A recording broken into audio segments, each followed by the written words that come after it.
उड़ीसा जिले के याजपुर गांव में बंधु मोहंती रहता था। उसके घर में पति पारायण, धर्म पत्नी, एक बालक और 2 बालिकाएं थी। बंधु बहुत गरीब था।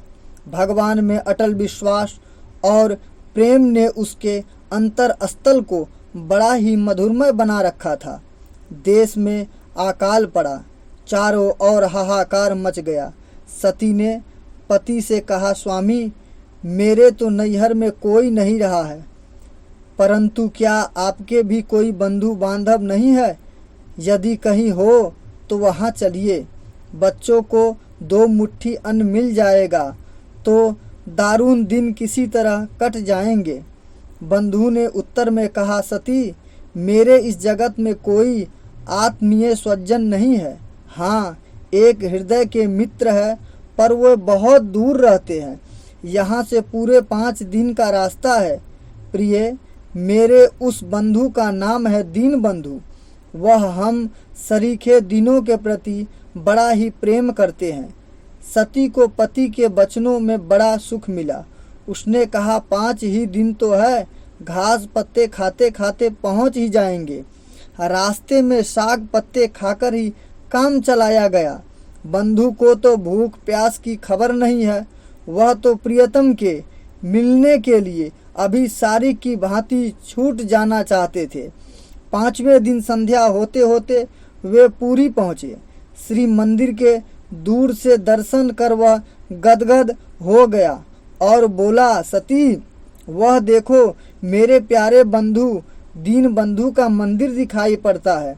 पति के वचन सुन ब्राह्मणी के शरीर में बल आया। उसने सोचा, अब बच्चों के प्राण अवश्य बच जाएंगे।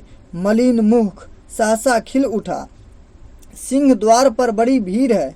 इस समय भूखे स्त्री बच्चों को लेकर भीतर जाना असंभव समझकर बंधु ने दूर से ही भगवान जगन्नाथ के दर्शन किए और मंदिर के दक्षिण की ओर नाले पर जाकर के परिवार सहित बैठ गए। थोड़ी देर बाद सती ने कहा, स्वामी, बंधु के घर आकर भी इस नाले पर क्यों बैठे हो?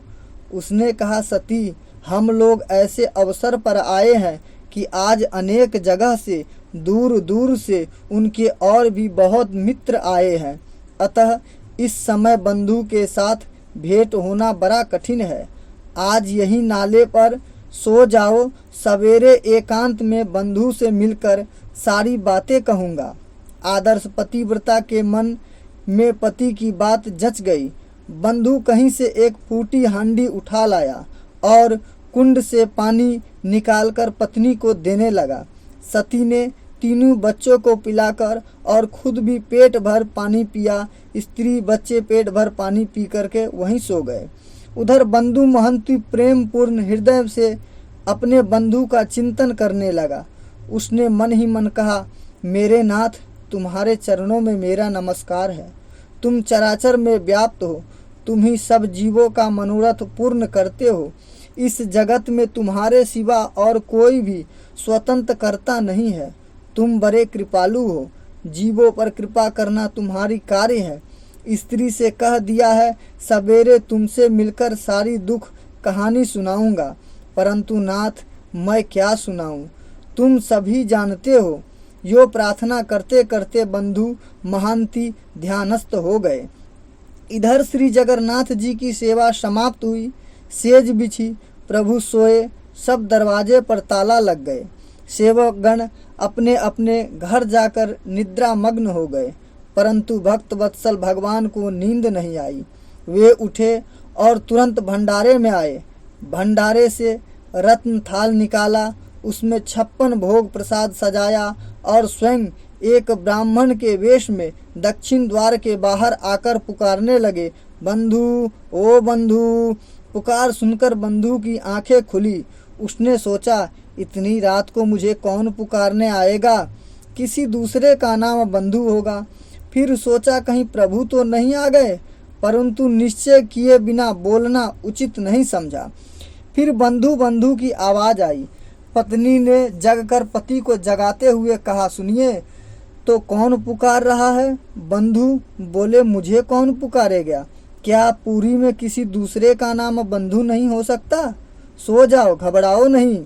अंतर्यामी भगवान ने भक्त के मन की बात जानकर फिर ऊंचे स्वर में पुकारा, ओ यजपुरिया बंधु, ओ जो नाले पर बैठे हुए हैं, सब परिवार भूखे पड़े हैं।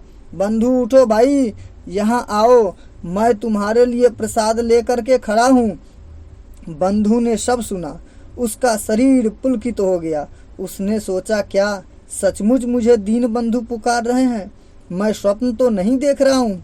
नहीं, स्वप्न तो नहीं है, वह फिर पुकार रहे हैं। उसके बिना मुझे कौन पहचानता? अवश्य वही है। यह विचार कर हड़बड़ाता हुआ बंधु उठा और देखता है कि एक ब्राह्मण रत्न थाल लिए खड़ा है। बंधु के सामने आते ही ब्राह्मण ने कहा, आने में क्या इतनी देर की जाती है? पुकारते पुकारते मेरा गला छिल गया। यह थाल लो जाओ, आज इसी से काम चलाओ। कल से तुम्हारे रहने खाने का सारा प्रबंध हो जाएगा, कोई चिंता न करो, सुख से खाकर सो जाओ। बंधु मोहंती तो मंत्र मुग्ध की भांति हो गया।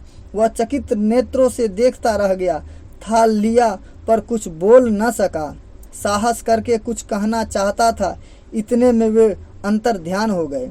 बंधु जड़ पत्थर की तरह वहीं खड़ा रह गया। न मालूम यह दशा कितनी देर रही।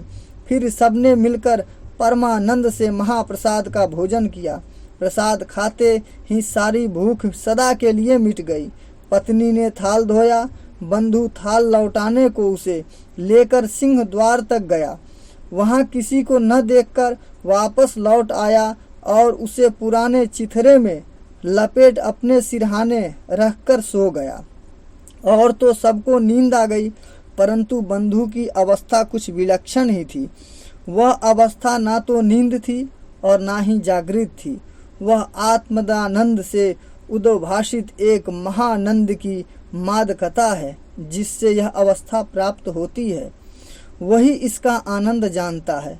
भगवान का रत्न थाल आज बंधु के लिए भगवान का रूप हो रहा है और वह किसी भी हृदय से लगाता है, कभी मस्तक पर रखता है, कभी नेत्रों से स्पर्श करता है और धीरे धीरे आनंद मदिरा का नशा बढ़ता ही जाता है। उसका शरीर अवश्य हो गया। थाली सिर पर रखकर वह अचेत होकर गिर पड़ा। प्रातः काल मंदिर का द्वार खुला। भंडारी ने भंडार द्वार खोला। देखकर उसके होश उड़ गए। देखा सारी चीजें अस्त व्यस्त पड़ी है, प्रभु का बहुमूल्य रत्न थाल नहीं है। उसने हल्ला मचाया, सब इकट्ठे हो गए। थाल की खोज होने लगी। न मालूम पूर्व में भोगवश संदेह हो किस किस पर मार पड़ी।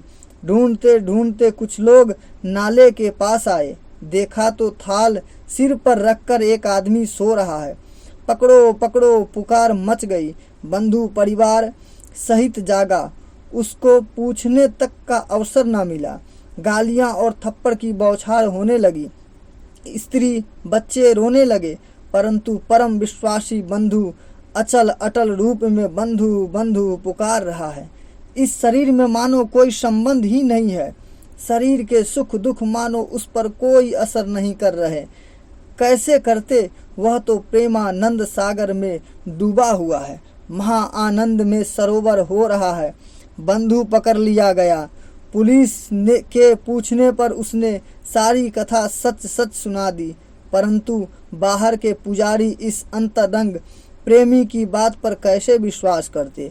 उन्होंने बच्चों सहित दोनों स्त्री पुरुष के हाथ पैर में हथकड़ी लगाकर जेल में डाल दिया। उसने मन ही मन सोचा कि यह भी मेरे प्रभु की लीला ही है।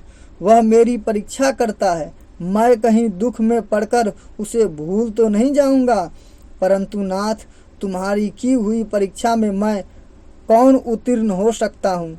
हाँ, तुम बल दो तो मैं, बड़ी बात नहीं है। मेरे मन में तो बस तुम्हारा सदा स्मरण बना रहे, तुम्हारी माधुरी मूर्ति सदा अंतर में नाचती रहे, फिर चाहे कुछ भी हो। देव, मैं बड़ा पापी हूँ, अपराधी हूँ। जो मुझे दंड मिल रहा है वह मेरे पाप का ही फल है। मेरे प्रभु, चाहे जैसे रखो, परंतु रखो नित्य अपने चरणों में। ध्यान रखो कि मेरा तुम्हारे सिवा कोई शरण नहीं है, मैं एक तुम्हें ही जानता हूँ। 6 दिन बीत गया, मंदिर बंद हो गया, परंतु जगन्नाथ जी को आज ही सारी व्यवस्था करनी है। भगवान के भक्त राजा प्रताप रुद्र खुदरा नामक स्थान में अपने महल में सोए हैं। भगवान ने इसी निमित्त उन्हें स्वप्न में दर्शन दिए और कर्कश स्वर में कहा, राजन मेरी आज्ञा सुनो। मेरे भक्त भूख से तड़पता याजपुर से 5 दिनों में चलकर यहाँ मेरे नगर में आया। तेरे कर्मचारियों द्वारा अतिथि का सत्कार होना चाहिए था, परंतु किसी ने उससे कुछ न पूछा, वह भूखा पड़ा रहा। तब मैं स्वयं अपने रत्न थाल में प्रसाद रखकर उसे दे आया। इस पर तेरे सेवकों ने उसे पीटा। उस बेचारे ने सारी घटना सच सच सुना दी, परंतु उन लोगों ने उसकी एक भी ना सुनी और उसे चोर बतलाकर मारते मारते जेल खाने में डाल दिया। अब यदि तू भला चाहता है तो अभी जाकर उसे मुक्त कर और पूरे सम्मान के साथ उसका सारा प्रबंध कर। आज से मंदिर के हिसाब रक्षक के पद पर उसकी नियुक्ति कर दे। देर न कर, मैं स्वयं नीलांचल नाथ नारायण तुझे यह आदेश दे रहा हूँ। भगवान इतना कहकर अंतर ध्यान हो गए। राजा हड़बड़ाकर उसी समय उठे, तुरंत घोड़ा मंगवाकर सीधा पुरी के कारागार पहुँचे। वहाँ जाकर देखा स्वप्न की रति रति बात सही है। उसने अपने हाथों बंधु के बेड़ी हथकड़ी खोलकर बड़े सम्मान से उसे हृदय से लगा लिया और करुण शब्दों में क्षमा याचना करने लगा। लोगों का नहीं मेरा अपराध है, इतना कहकर राजा क्षमा मांगते हुए रोने लगा। भक्त सच्चे विनयी होती है, उनसे दूसरे का दुख देखा ही नहीं जाता। राजा के दुख से बड़ा दुखी होकर बंधु ने कहा, महाराज आप यह क्या करते हैं? मैं तुच्छ पामर घृणित महापापी हूँ, मुझे आप स्पर्श न करें। पर राजा उसे न छोड़ा। अंत में बहुत सम्मान के साथ तीर्थ जलों से स्नान करवाकर सुंदर वस्त्राभूषण पहनाए गए। उसके स्त्री पुत्र आदि का बड़ा ही सत्कार किया गया। मंदिर के दक्षिण की ओर उन्हें रहने का स्थान सदा के लिए प्रसाद की लिखित सनिध और दान पात्र कर दिया गया।